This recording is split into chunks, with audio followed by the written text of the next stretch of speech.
Épisode 7, les amis, et également la première partie, troisième jour de compétition de l'Open de Corba. Jusqu'à maintenant, j'ai subi qu'une seule défaite contre le leader du tournoi, qui est actuellement lui à 6 sur 6 et qui est 1723 de Hello. Donc j'ai perdu contre ce joueur et j'ai failli perdre contre le joueur suivant à la ronde 6. Je vous invite à aller voir cette partie qui est assez jolie, où je perds un fou dès l'ouverture et où j'arrive à retourner la partie de manière dynamique. Une partie assez instructive. Et aujourd'hui, du coup, je tombe pour la ronde 7. Dès le matin, la fatigue commence à se faire sentir, hein. Ça fait 2 jours que je joue à peu près 8 heures dans la journée en comptant les exercices que je fais le soir et mes petites préparations. Je tombe le matin en arrivant contre un cinquantenaire qui a l'air d'avoir une bonne tête et qui voilà, me serre la main et a l'air fort sympathique quand je m'assois à la ronde. J'essaye également de jouer mon jeu d'attitude, comme je vous l'ai évoqué depuis le début du tournoi. J'ai pas la force de faire ça contre lui. Il a l'âge d'être mon père. Et voilà, le fait d'avoir l'air un peu agacé face à lui me met mal à l'aise. Surtout qu'il a l'air très gentil. Donc, je décide pour une fois d'être gentil. Je lui serre la main et on commence la partie. Mon adversaire a les blancs ici. Et il m'ouvre avec E4. Je lui réponds C5, il me répond C3. Je me dis ok, très bien. Une alapine. Pareil, c'est une ouverture que je connais pas tellement, mais je connais les principes de base, les idées principales, on va dire. Ici, les blancs se privent de la case C3 pour leur cavalier, et donc j'en profite pour jouer D5 directement. Et mon adversaire me répond D4. D4, c'est un coup que je connais. Je sais qu'il n'est pas très bien réputé, et donc je joue rapidement D prend E4, et je sais que sur D prend C5, pourrait faire mon adversaire pour regagner le pion qu'il peut perdre. Très simplement, dame prend dame, et il y aurait échange des dames. C'est une position que je connais pas trop, et je me dis, bah super, Julien, c'est l'occasion de travailler tes lignes et de travailler la lapine. Voilà, donc je suis plutôt content. Je commence à être un peu fatigué, mais je prends un peu le temps dans la partie, et je vois que mon adversaire joue assez vite, mais pas aussi vite que les jeunes personnes que j'ai eu l'habitude d'affronter. Il joue voilà, de manière modérément vite. Là, on est c'est un joueur qui joue pratique, on va dire. J'ai l'impression que quand il voit un coup correct, il le joue rapidement et même ceci un peu tout le long de la partie. C'est pas un joueur qui prend des lustres pour jouer, même quand il est surpris. Mais c'est pas un joueur qui joue tout tempo non plus. Voilà, il prend un temps assez constant d'un coup à l'autre pour jouer. Voilà. Et mon adversaire, du coup, me joue D prend C5. Je réfléchis pas très longtemps, j'essaie de jouer aussi un petit peu pratique. J'ai plus l'énergie de calculer tout profondément et je décide de rentrer dans une finale et je me dis tant mieux, ça me fera travailler aussi les. Je joue Dame prend D1 et mon adversaire me joue Roi prend D1. J'en profite pour regarder sur mon agenda. Je crois que j'avais noté des petites anecdotes sur cette partie, il me semble. En tout cas, s'il y en a, elles sont là-dessus.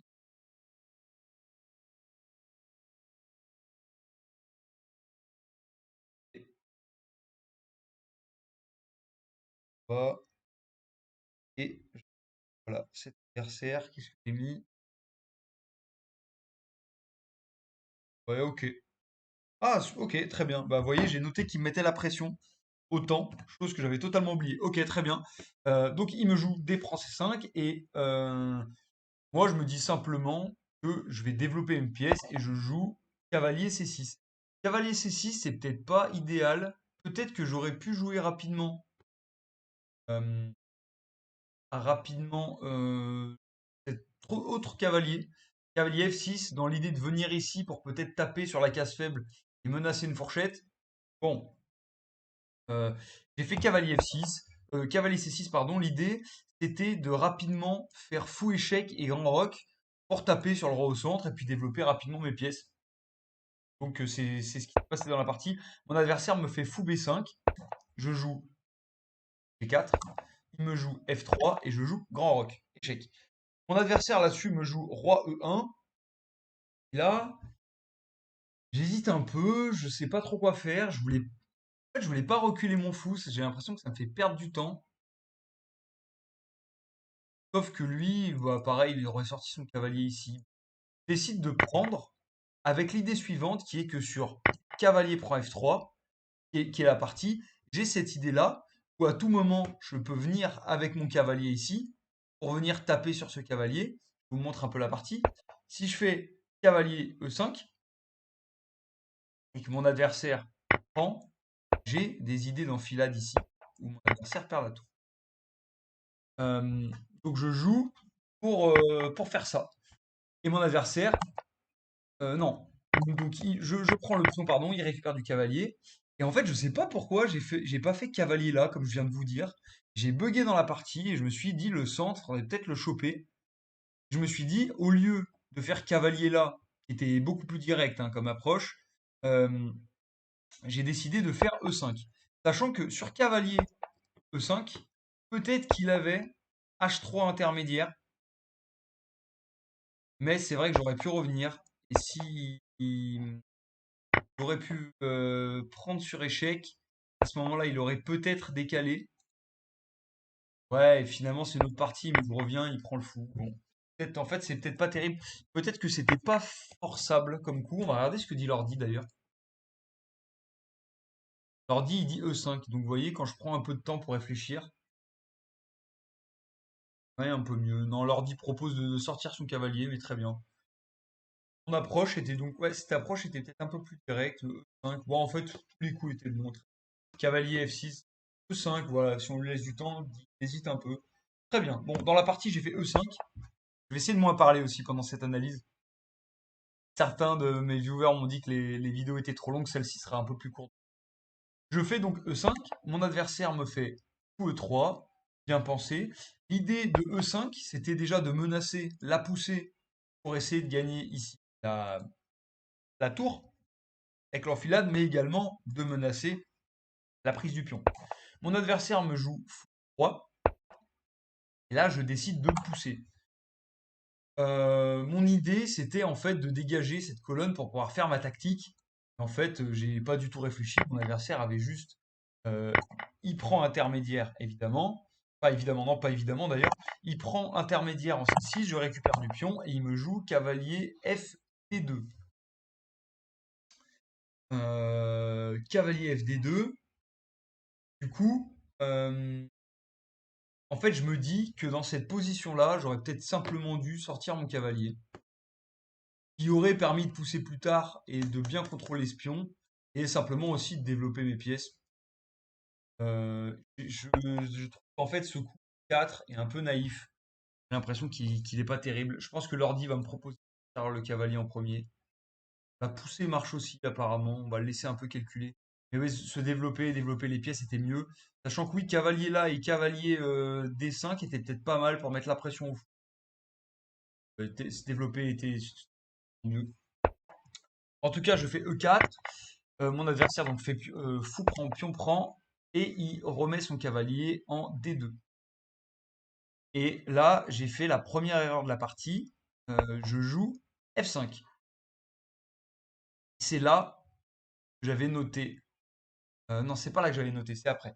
Je fais F5 et en fait, je vois c'est pas terrible parce que l'idée de F5, il était simple, c'était de dire que je garde la pression sur cette case et je protège ce pion-là.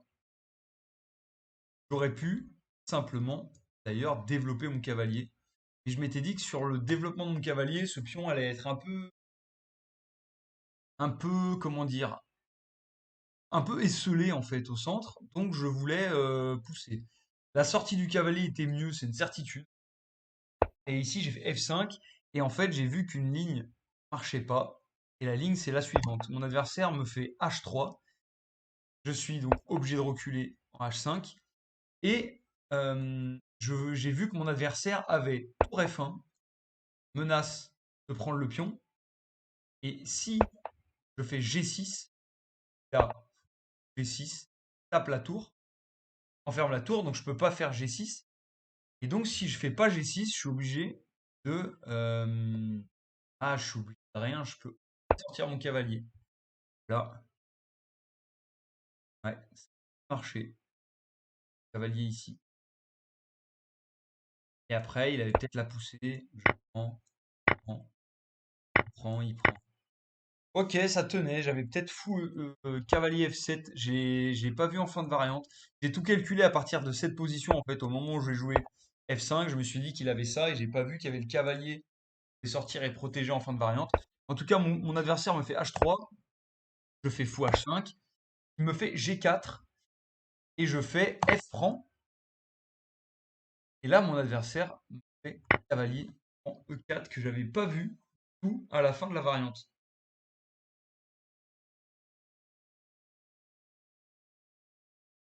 Je me dis que j'aurais pu peut-être prendre le pion. Si je prends le pion, mon adversaire pouvait peut-être simplement sortir son cavalier. Et peut-être pas mal, ce pion va retomber. Moi, j'ai pris une décision qui était tout autre et qui était pas aussi, là, encore un peu rapide. Je me suis dit, bah, en fait, tour E8, c'est pas mal parce que ça tape sur les deux pièces qui sont alignées et il y a le roi derrière. En fait, il y a trois pièces alignées. Ça me semblait ultra logique de mettre la tour en E8 pour créer ces menaces-là. Et là, une fois encore, se développer était peut-être mieux. Parce que là, en fait, je joue simplement avec deux pièces. Se développer était peut-être mieux. Le roi, il est au centre. En fait, c'est certain qu'il faut se développer. Même en fait, sortir le cavalier était pas si mal, parce que sur prise, bah, ça a éliminé un des défenseurs. Et là, je pourrais peut-être jouer sur le clouage, reprendre le pion. Mais voilà, là, j'ai mal joué. Je sais pas pourquoi j'ai voulu en fait jouer sur ce clouage, mais j'aurais dû penser au dynamisme et de me dire qu'en fait jouer avec deux pièces c'est juste pas suffisant. Sachant qu'ici, j'avais même pas vu. Ah si, j'avais vu pendant la partie qu'il avait pas justement cavalier ici, puisque j'avais fou prend, pion prend et tour prend en fin de variante. Ça, je l'avais calculé. Ça date un peu le tournoi, donc je me rappelle pas de tout. Mais en tout cas, oui, j'avais calculé ça, je viens de me rappeler. Voilà, j'ai joué ce cavalier E8, ce tour E8 qui me semblait très logique. Là, mon adversaire me fait cavalier B D2. Ça encore, je l'avais pas anticipé, je suis vraiment fatigué. Et je me suis dit, bah ok, en fait, il est mieux développé que moi, il a son ressent, ses tours elles vont arriver, il y a égalité matérielle, qu'est-ce qu'on va faire, quoi. Et du coup, là, je décide enfin de me développer et je joue cavalier F6. Mon idée, elle était très simple. Mon idée, elle était que sur cavalier F6, j'avais tour prend échec, et j'allais récupérer au coup d'après le cavalier et je gagnais une pièce. C'est mon idée. Mon autre idée, c'était que si mon adversaire faisait un coup de tour, par exemple, je faisais cavalier prend, tour. Très simple. Donc je sors mon cavalier en F6 et mon adversaire me fait cavalier prend F6. J'ai envie de jouer tempo, tour prend, mais là je passe un moment à calculer. Je me dis, mais attends, sur tour prend, roi F2. Il attaque ma tour. Si je ramène ma tour, il récupère mon fou. En fait, j'ai donné deux pièces. Enfin, il a donné une pièce et j'en ai donné. J'ai donné deux pièces pour une. Je me dis, mais attends, sur tour, sur tour prend fou échec. Viens là, gagner un temps de développement en faisant fou en ce pion-là. Et je gagne en plus un pion. Et s'il me récupère là, je peux faire retour en arrière de la tour. Retour en arrière de la tour. Ah, pardon, sur tour prend. Roi là, ou ici. Cavalier prend. Je reviens avec ma tour sur échec. Et je regagne le cavalier qui est là. Et du coup, je commence à calculer ça. Et je calcule ça un moment. Parce que c'est un peu. En fait, je calcule d'autres variantes. Je vois qu'il n'y a pas tout qui marche. Je me dis sur pion prend direct. Il va simplement se décaler. Je vais rien gagner de fou. Du coup, je calcule. Et là, je perds beaucoup de temps. Mon adversaire est à 36 minutes. Moi, je tombe à 15 minutes. Je me dis, oh là là, je viens prendre une décision. Et en fait, je calcule et je me dis, bah ouais, dans cette combinaison, je gagne ça, son fou, un pion, un pion et son cavalier, et je perds simplement mon fou. Je me dis, bah c'est nickel. Après avoir calculé plein de variantes, je vois ça. Et je me dis, bah c'est nickel, je gagne une pièce. Donc je fais la combinaison que je viens de vous dire. Il prend, je reviens en arrière, il va là, je récupère, et il prend le pion avec le roi, et je me dis merde, j'ai pas gagné le pion en question. Euh, j'ai pas gagné le pion en question parce que j'avais pas vu qu'à la fin de la variante, le roi venait là et récupérait le pion. Je me suis dit merde, j'ai pas gagné le pion. Donc je reviens. Et à ce moment-là, je fais le compte, pardon, à ce moment-là, je fais le compte sur l'échiquier.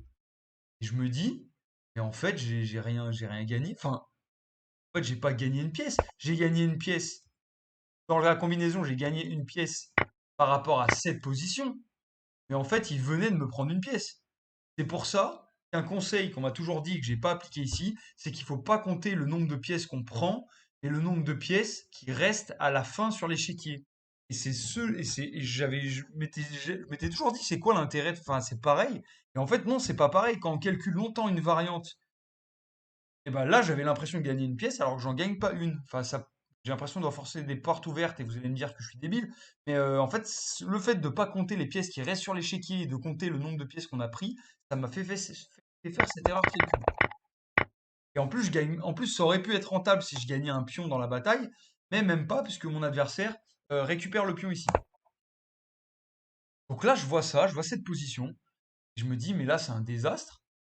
Enfin, c'est un désastre. Là, je me dis, waouh, ça va être dur, parce qu'en fait, ok, son roi est au milieu, mais il y a quasiment plus de pièces. En fait, là, la position, elle est quand même assez symétrique. Moi, j'ai deux pions. Je me dis, ils vont peut-être avancer plus vite vers dame. Enfin, ma majorité va arriver vers dame, à dame, plus rapidement que sa majorité, puisque mes pions bloquent assez bien.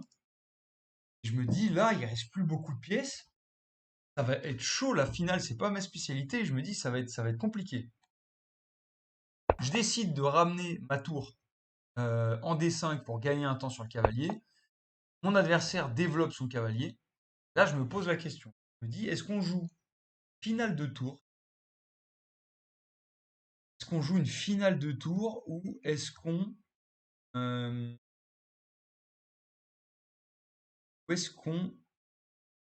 enfin, est-ce que je lui laisse en fait m'échanger le fou et je gagne un temps en activant ma tour?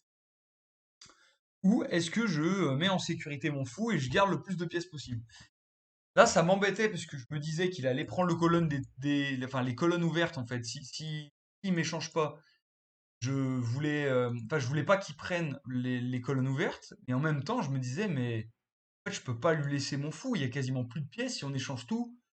Finale de tour contre tour, c'est super chaud, je vais jamais gagner. Je me suis dit, bien, garde le maximum de pièces. Surtout que je sentais que mon adversaire était très content s'il faisait nul. Tu vois, il avait, je sais pas, un comportement, il essayait d'échanger des pièces. Je me suis dit, lui, il est très content si on fait nul, donc je suis mieux classé que lui, je suis mieux que lui dans le tournoi.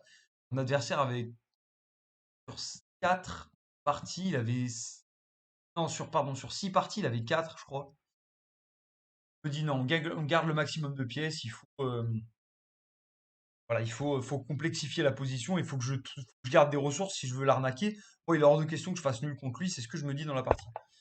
Je fais fou B6 et mon adversaire me fait tour H F1 et il contrôle la seule colonne qui est ouverte pour le moment. Je me dis ouais, c'est chiant. Je décide de faire fou C7 en me disant que je contrôle plus de cases près du roi adverse. Je me dis voilà, peut-être qu'il y aura des idées. Mais voilà, là pour l'instant, je vois pas d'autres idées.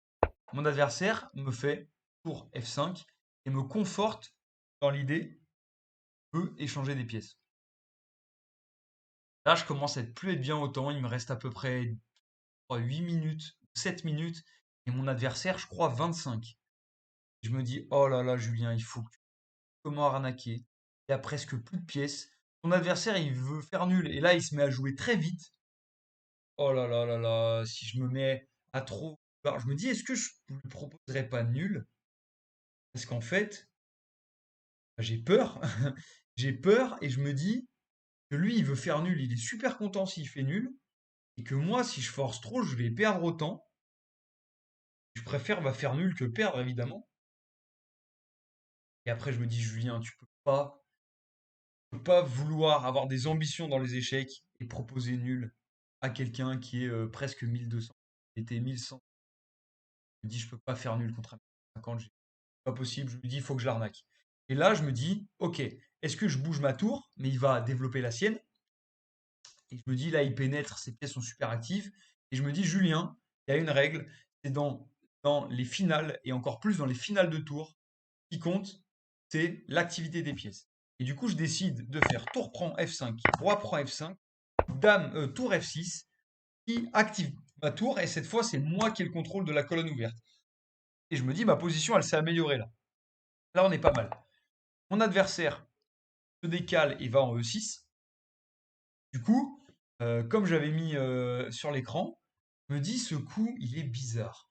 Je me dis, là, il essaye d'activer son roi. Je me dis, ouais, mais là, peut-être qu'il a entendu qu'en finale, il fallait activer ses pièces, mais je me dis, là, ça marche pas. Euh, je me dis, là, il se met dans le viseur de ma tour et le roi est aligné. Le roi et le cavalier sont alignés. Il y a des idées d'enfilade quand même. Je me dis, là, c'est pas fou. Et je me dis, et en plus, son roi, là, il a quasiment plus de cases. Il a plus qu'une case, qui est celle-ci. Il a plus qu'une case qui est la case rouge. Je me dis, mais oui, comme coup. Qu'est-ce qu'il veut me faire là? Du coup, je décide de faire tour E8. Je me dis, si jamais il se plante et qu'il peut venir là pour manger les pions, parce que c'est ce que je me dis. Je me dis peut-être qu'il active son roi pour venir me manger les pions. Je fais tour E8 en me disant, s'il se trompe, je récupère son cavalier et on va voir ce qu'il va faire là. Il a quasiment plus de cases. Il recule et j'avais vu par la suite que j'avais tour E5 et j'avais plusieurs idées ici. Je me disais, si à un moment donné il s'éloigne trop, eh ben, je vais pouvoir lui prendre son cavalier. Je me dis, si il vient en vis-à-vis ici, j'aurai peut-être des échecs, sachant qu'à ce moment-là de la partie, je commence à jouer assez vite. Parce que, en fait, j'essaie de l'arnaquer, de créer une erreur. Je vois qu'il joue vite, j'essaie de jouer vite aussi.